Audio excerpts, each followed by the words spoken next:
Bien, pues ya estamos de regreso en Claro Directo MX. Esta tarde le agradezco mucho a Enrique Lendo, especialista en temas ambientales y de cambio climático, que pues nos regale estos minutos de conversación con Claro Directo MX para tratar de entender mejor.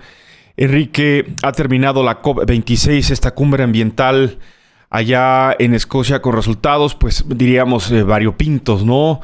Hay quienes opinan que no se alcanzaron las metas buscadas. Hay quienes opinan que, bueno, algo es algo. ¿Cómo ve las cosas, Enrique? Buena tarde. Hola, Roberto. Primero que nada, mucho gusto en saludarte y muchas gracias por la invitación a tu espacio. Creo que lo planteaste perfectamente, Roberto.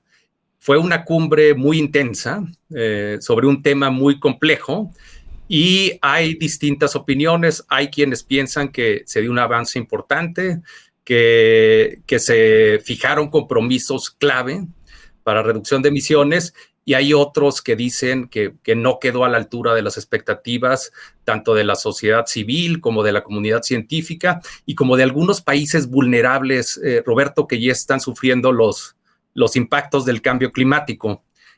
Hay, por ejemplo, algunos estados insulares que, independientemente de cuánto reduzcamos de emisiones de gases de efecto invernadero, pues están muy cercanos a tener inundaciones ya incontrolables y en algunos años más incluso a desaparecer.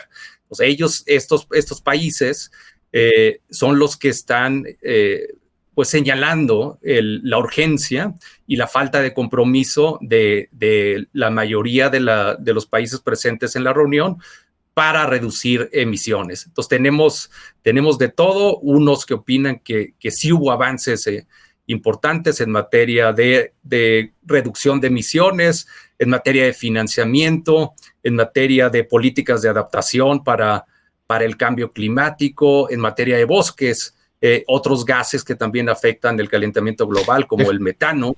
Déjame entender algo, Enrique. Fueron 2 semanas de larguísimas discusiones. A veces nos parecía que estaba empantanado, ¿no? Como que no había avances. Y logran finalmente, sobre el tiempo, ya muy sobre el tiempo, este acuerdo de reducir 1.5 grados centígrados a finales del presente siglo para tratar de revertir, ¿no? Algo que ya se antoja un poco tarde, pero bueno, bien lo planteas, es un tema muy complejo, ya con cosas muy avanzadas. La reducción, estas iniciativas no tan claras las veo, por lo menos, no alcanzo a entender cómo en un escenario de 140 y tantos países, esta iniciativa de la reducción o la no más permisos para gas, para explotación de gas y carbón, o para uso del carbón, la reducción del gas metano. En fin, ¿nos alcanza esto, Enrique? ¿Vamos a tiempo? ¿Vamos demasiado tarde? ¿Cómo lo ves? Y te planteo de una vez la segunda pregunta, que finalmente nos interesa para el caso mexicano, para el caso México, donde estamos hoy parados. México juega finalmente un papel importante como un país emisor de gases de efecto invernadero, de contaminantes. Somos un país petrolero. Usamos carbón todavía para generación de energía eléctrica. ¿Cómo ves estas dos cosas? Bueno, uno es lo referente a ese 1.5. Ese 1.5 es lo más importante. Lo que quiere decir es tenemos que estabilizar la temperatura del planeta en 1.5 grados centígrados al final del siglo. Quiere decir, no puede aumentar más la temperatura que eso, porque ya con un aumento de 1.5 grados vamos a tener 40 millones de desplazados en el mundo y un incremento de casi 1 metro en el nivel del mar alrededor del mundo. Cualquier incremento por encima de eso, pues nos da un escenario catastrófico.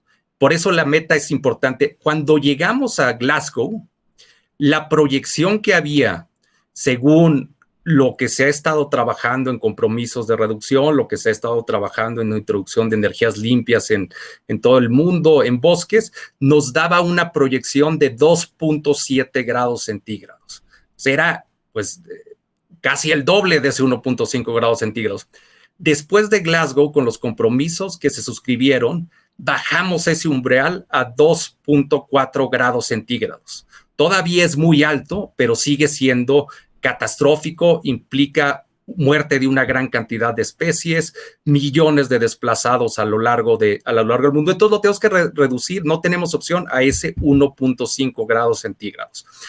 Estuvo muy discutido en la reunión que se había un compromiso para eliminar el carbón, que se había un compromiso para eliminar los subsidios a los combustibles fósiles, y como dice Roberto, es un compromiso que no es tan fácil de cumplir para todos los países.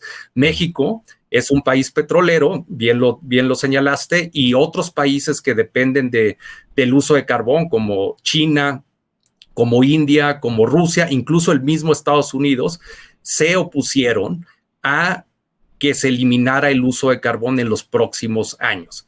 Entonces, este tipo de reuniones nos presentan grandes retos en materia de compatibilizar lo que necesita todo el mundo y las necesidades y recursos de corto plazo de algunos países. Es por eso, y retomando lo que decías, que lo importante aquí es trabajar en conjunto, lo importante es no avanzar de la noche a la mañana, no transformarnos de la noche a la mañana, porque eso es imposible, pero sí tener una trayectoria de transición energética que nos permita ir sustituyendo combustibles que están generando todas estas emisiones de gases de efecto invernadero, que son dañinas para el medio ambiente, y al mismo tiempo ir desarrollando las economías, combatiendo la pobreza, reforestando y generando algunas otras soluciones que nos permitan reducir. El chiste es que el conjunto de todos los esfuerzos de los países nos ayude a estabilizar en este 1.5 grados centígrados, y eso fue lo que estuvo planteando México. A ver, déjame plantearte un último tema, porque justo México va con esta polémica de si estuvo bien o no que fuera el presidente, en fin. Finalmente va una delegación y llevan un mensaje que, al final de cuentas, no sé si estás de acuerdo, es lo importante. Lleva un mensaje, una postura México. Ya acabas de comentar tú una parte, pero la otra es este programa de Sembrando Vida, reforestación, que en México es tan polémico, si realmente está funcionando o no, etcétera. De este proceso paulatino de ir haciendo los cambios. Y hoy justamente en México estamos entrando, porque entraremos en breve a un proceso que se me antoja va a ser muy ácido, muy complejo, de la reforma eléctrica, por ejemplo, que mucho tiene que ver con esto, de hacia dónde va México en la generación de energía, qué combustibles va a usar, qué fuentes va a usar, se va a apostar por las energías alternativas o no. En la generalidad, no es este el tema ahora, Enrique, espero tengamos más oportunidad de analizarlo a detalle, pero en la generalidad, ¿México está alineado con digamos, la expectativa mundial o estamos atrás? ¿Cómo lo ves? Mira, Roberto, la expectativa de reducción de los países en los próximos 8 años, al 2030, es reducir al menos en conjunto 45% de las emisiones de gases de efecto invernadero. Ya hay algunos países como Estados Unidos, la Unión Europea, algunos países en Asia, China misma, que han planteado reducir sus emisiones en 50%. Bien. Lo que está proponiendo México es 22% de reducción al 2030. Y bueno, hay muchos otros países en las mismas condiciones que México, como Brasil, como Corea, como algunos países de América Latina, que tienen expectativas o compromisos de reducción que todavía no llegan a ese 45%. El reto aquí, Roberto, es ver cómo todos estos países, incluyendo a México, pueden en los siguientes 8 años ir subiendo ese compromiso que ya pusieron en la mesa, en el caso de México 22%, bien, a un 45%, y que la suma de las reducciones nos ayude a alcanzar ese 45%. México estuvo también planteando muchos argumentos en la mesa que son importantes, como cuestiones de derechos humanos, como cuestiones de pobrezas, como vulnerabilidad de comunidades indígenas, y todos estos asuntos son importantes porque el cambio climático impacta primero a los que tienen menos recursos, impacta primero a las mujeres, impacta primero a las comunidades de bajos recursos, y se tiene que generar la resiliencia y el financiamiento necesario para que estos países puedan enfrentar de mejor manera